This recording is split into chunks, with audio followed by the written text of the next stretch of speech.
Bismillahirrahmanirrahim. Assalamualaikum warahmatullahi wabarakatuh. Apa kabarnya anak-anak kalian hari ini? Alhamdulillah, luar biasa, tetap semangat, Allahu Akbar. Semoga kalian semuanya senantiasa sehat dalam lindungan Allah Subhanahu wa taala. Alhamdulillah anak-anak, hari ini kita akan melanjutkan pembelajaran tematik muatan PPKN tema 8, yaitu tentang bumiku. Kita akan belajar KD 3.2 dan 3.4.2, yaitu menganalisis dan menyajikan hasil analisis pelaksanaan kewajiban, hak dan tanggung jawab sebagai warga negara beserta dampaknya dalam kehidupan sehari-hari. Tujuan pembelajarannya adalah 1. Kalian mampu mengidentifikasi kewajiban dan hak warga negara terhadap lingkungan yang bersih dan sehat. Kedua, kalian memahami bahwa seluruh warga negara Indonesia berhak mendapatkan pendidikan. Dan yang terakhir, kalian memahami tentang hak dan kewajiban warga negara untuk hidup layak. Sudah siap belajar hari ini? Mari kita awali pembelajaran dengan mengucap basmalah. Bismillahirrahmanirrahim. Di dalam Al-Quran surat Al-Baqarah ayat 21 dan 22, Allah Subhanahu wa taala berfirman, "Wahai manusia, sembahlah Tuhanmu yang telah menciptakan kamu dan orang-orang yang sebelum kamu agar kamu bertakwa. Dialah yang menjadikan bumi sebagai hamparan bagimu dan langit sebagai atap. Dan dialah yang menurunkan air hujan dari langit, lalu Dia hasilkan dengan hujan itu buah-buahan sebagai rezeki untukmu. Karena itu, janganlah kamu mengadakan tandingan-tandingan bagi Allah, padahal kamu mengetahui." Salah satu perintah Allah adalah kewajiban kita untuk menjaga kebersihan. Ikutlah berpartisipasi dalam menjaga lingkungan kalian, baik itu lingkungan di rumah, di sekolah, ataupun di masyarakat. Anak-anak, silakan kalian buka buku tematik kalian tema 8, buka halaman 26. Di halaman 26 ada teks bacaan tentang negara Singapura. Silakan kalian simak. Negara Singapura. Singapura kini sudah menjadi negara maju dan sangat terkenal di dunia. Meskipun luas wilayah tidak seberapa, tetapi Singapura menjadi salah satu tujuan wisata dunia. Selain perkembangan yang pesat, negara Singapura ternyata juga mendapat predikat negara terbersih di dunia. Rakyat dan pemerintah Singapura sangat sadar dan peduli akan kebersihan lingkungannya.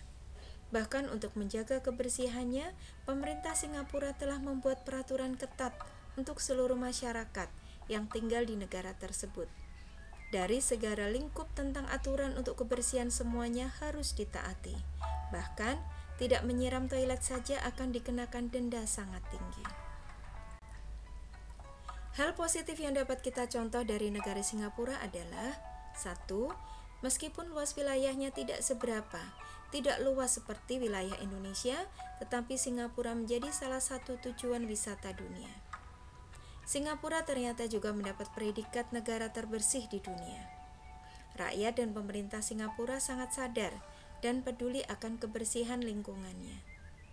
Pemerintah Singapura telah membuat peraturan ketat, bahkan tidak menyiram toilet saja akan dikenakan denda yang sangat tinggi. Kebersihan negara Singapura tidak lepas dari kerjasama antara pemerintah dan rakyatnya. Pemerintah membuat peraturan dan rakyatnya benar-benar mematuhi peraturan tersebut. Setiap orang berhak untuk tinggal di lingkungan yang baik, bersih, dan nyaman. Untuk mendapatkan hak tersebut, setiap warga negara memiliki kewajiban untuk menjaga lingkungan agar tetap bersih dan sehat. Kalian masih ingat pengertian kewajiban? Kewajiban artinya sesuatu yang harus dilakukan. Menjaga lingkungan merupakan kewajiban yang harus ditunaikan oleh setiap anggota masyarakat tanpa membedakan umur, jenis kelamin, ataupun status sosial. Menjaga lingkungan dilakukan di lingkungan keluarga, sekolah, dan masyarakat. Setiap warga negara mempunyai hak menikmati lingkungan bersih dan sehat. Ini sesuai dengan bunyi Undang-Undang Dasar tahun 1945, pasal 28H ayat 1. Setiap orang berhak hidup sejahtera, lahir dan batin, bertempat tinggal, dan mendapatkan lingkungan hidup yang baik dan sehat, serta berhak memperoleh pelayanan kesehatan. Hak adalah sesuatu yang mutlak menjadi milik kita, dan penggunaannya bergantung pada kita sendiri. Lingkungan hidup yang baik dan sehat merupakan hak asasi setiap warga negara. Hak asasi adalah hak-hak dasar yang dimiliki setiap pribadi manusia sebagai anugerah Tuhan yang dibawa sejak lahir. Hak asasi dimiliki oleh setiap manusia tanpa membedakan jenis kelamin, usia, agama, dan status sosial. Tanggung jawab adalah kesadaran manusia akan tingkah laku atau perbuatan yang disengaja maupun yang tidak disengaja. Tanggung jawab juga berarti berbuat sebagai perwujudan kesadaran akan kewajibannya. Manfaat menjaga kelestarian lingkungan adalah 1. Lingkungan menjadi bersih, sejuk, dan nyaman, terhindar dari penyakit, mencegah bencana banjir dan tanah longsor, sehingga kegiatan masyarakat berlangsung dengan lancar dan nyaman. Apabila kewajiban menjaga lingkungan tidak ditunaikan, maka yang akan terjadi adalah sebaliknya. Lingkungan menjadi kotor. Ada banjir, mendatangkan penyakit, pencemaran air dan udara, dan akhirnya kegiatan masyarakat menjadi terganggu. Setiap warga negara berhak mendapatkan pendidikan.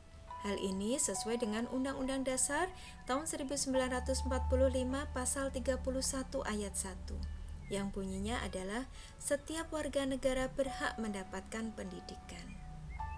Tentu saja anak-anak, kita tidak hanya mendapatkan hak, tapi kita juga punya kewajiban sebagai seorang pelajar. Antara lain, belajar dengan giat dan tekun, menaati peraturan dan tata tertib sekolah, mengikuti upacara bendera, dan mengerjakan tugas dan ujian sekolah.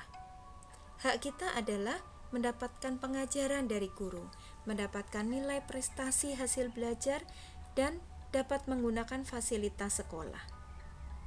Ya, kita bersyukur anak-anak, kita hidup di lingkungan yang baik, kita hidup di lingkungan yang sehat, kita hidup di lingkungan yang tenang, sehingga kita bisa belajar dengan baik.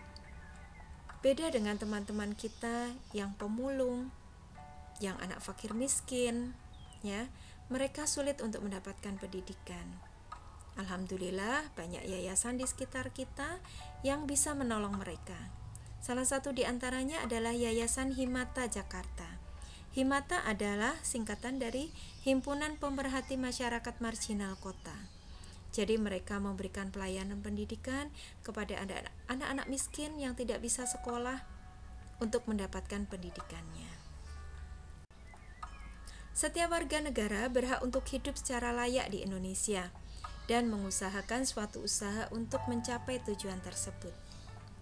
Pernyataan tersebut tercantum dalam pasal 27 ayat 2 yang berbunyi, tiap-tiap warga negara berhak atas pekerjaan dan penghidupan yang layak bagi kemanusiaan. Negara memiliki kewajiban menyediakan lapangan pekerjaan bagi warga negaranya. Kegiatan-kegiatan yang dilakukan warga negara sebagai perwujudan tanggung jawabnya untuk mendapatkan kehidupan yang layak antara lain 1. Mendaur ulang sampah menjadi kompos dan barang-barang yang bernilai ekonomi. Yang kedua, belajar dengan sungguh-sungguh supaya menjadi anak yang berprestasi. Dan yang ketiga, bekerja, berdagang, atau membuka usaha sendiri. Yang akan terjadi apabila warga negara tidak melakukan tanggung jawabnya adalah sulit untuk tercapainya kehidupan yang layak bagi warga negara tersebut. Alhamdulillah anak-anak, hari ini kita banyak belajar tentang kewajiban dan hak warga negara. Yang pertama tadi pasal 28, kemudian pasal 31 dan pasal 27. Tugas kalian anak-anak di rumah adalah yang pertama, silakan kalian buka halaman 111 dan 112. Perhatikanlah 4 gambar yang ada pada halaman tersebut. Kemudian, tugas kalian adalah lengkapilah deskripsi pada gambar nomor 1 dan 3 dan jawablah pertanyaan yang ada di bawah gambar tersebut. Kerjakan di buku catatan tematik dengan jelas dan rapi. Paham ya anak-anak? Insya Allah. Alhamdulillah anak-anak, pembelajaran hari ini kita selesai. Tetap semangat PDR, belajar dari rumah. Kita akhiri pembelajaran kita dengan mengucap hamdalah. Alhamdulillahirabbil alamin. Manjada wajada. Sekian dari Ustazah, wabillahi taufik walhidayah. Assalamualaikum warahmatullahi wabarakatuh.